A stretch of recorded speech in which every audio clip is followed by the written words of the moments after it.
Hello，大家好，我係阿 Man 啊。今日係雲福苑大火聽證會第12日啦。委員會主席陸啟康法官咧開場嗰陣時講到啦，外界有聲音要求將呢個獨立委員會轉做呢個法定調查委員會以強制相關嘅人士作供喎。陸法官強調啦，委員會係公開調查嘅，絕對唔會因為顧忌調查任何個別人士而改變方向。而目前調查嘅進展係非常之理想嘅。所有書面嘅供詞會上載網站，公平公正俾公眾去了解而今日聽證會其中一個重點就係警務處嘅災難遇害應變組簡稱呢個 DVIU。主管鄭家俊就話啦，呢個小組喺1975年就跟國際刑警嘅標準成立，隊員多數來自呢個偵緝訓練中心而喺呢個11月29號開始佢哋前後上咗去3次樓。調查得好徹底嘅，將單位入邊嘅瓦礫、大型家私全部搬走，搬到剩翻啲灰燼，再喺灰燼入邊逐粒細骨逐粒牙齒咁揾翻出嚟嘅。成個行動總共發現咗74個身體或者身體部位啦。拎咗去發現之後有12個樣本原來係咩組織都冇嘅，而有2個係貓狗嘅組織最後確認有60個係人體遺骸，再經過比對啦。因為有啲樣本本來自同一堆嘅骸骨，最終確認共有61個遺骸或者遺體啦。當中有60個係靠 DNA 或者牙齒確認到身份嘅，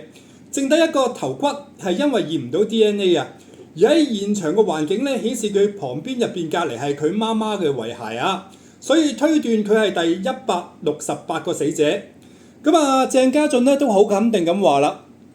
調查工作真係做到每一寸地方都睇過嘅，所以唔可能有超過多168個死者嘅。而陸啟康法官特別高度讚揚呢班無名英雄話佢哋嘅角色喺大型嘅災難裏邊係至關重要，而對死者嘅家屬意義都好大嘅。佢代表香港嘅市民，多謝每一位隊員喺極大困難同埋壓力之下努力同埋付出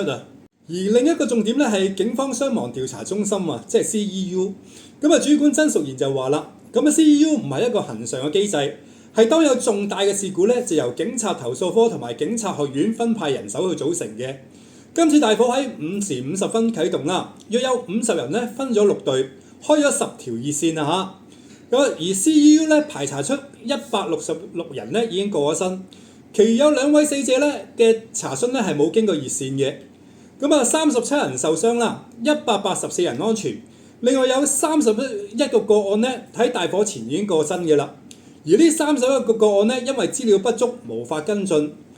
申訴員又強調啦，中心唔會左手嚟右手去，將所有嘅查詢轉俾現場嘅。佢會先調查咗先啦，然後陸法官都肯定 CU 個角色無論報喜或者報憂啦，都幫咗好多個家屬。代表委員會嘅資深大律師杜鑑博引述咗數據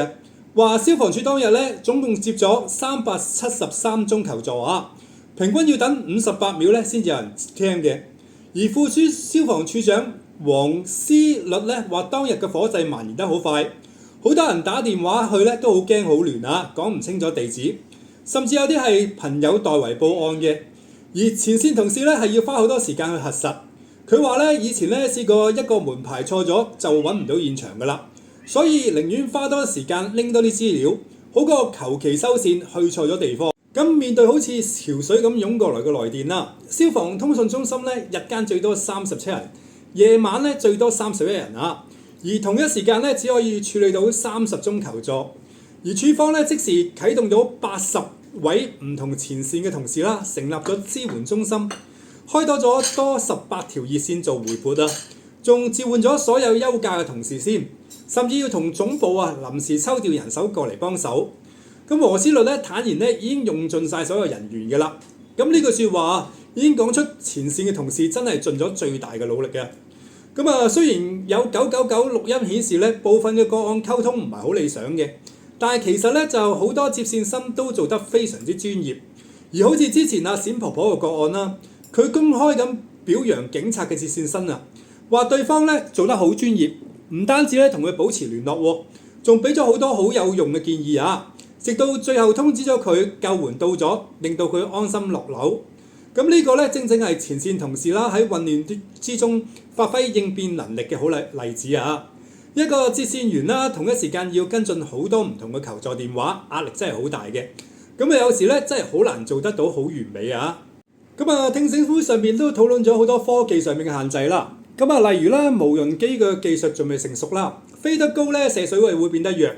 電子零件又唔耐熱喎。咁啊直升機投水咧就可能會令到呢個棚架倒冧啊！100米嘅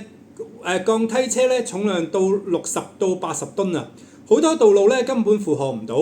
而呢個支撐腳架咧要10米闊，即係成4條行車線咁闊啊！咁啊呢個雙氧瓶咧因為太重，消防員嘅體能虛耗更大啊，反而令氧氣去得更快。至於金屬棚架嘅架咧，雖然唔會着火，但喺高溫之下咧會變彎曲同埋凹陷啊！而且重量咧遠遠超過呢個竹棚啊！黃思律強調啦，內部救援同埋依賴咧大廈本身嘅消防系統係至關重要嘅策略啊！咁我哋睇到消防啦、警方前線同埋 DAVIU 每一位同事啊，都係極大困難同埋壓力之下咧，真係已經搏到盡嘅啦，用晒所有嘅力氣啊！佢哋都係人，都會攰嘅，會緊張，但係依然堅守崗位喎，毫無退縮啊嚇！未來我哋咧希望俾多啲資源佢哋，改善器材同埋系統，等跨部門合作更加暢順啊！咁啊，從呢場從所未有嘅大火中學習啦，一步一步咁做好呢個準備啊，唔好令到呢啲悲劇再次發生啊！好啦，今日跟進到呢度啦，我哋下一集再見啦！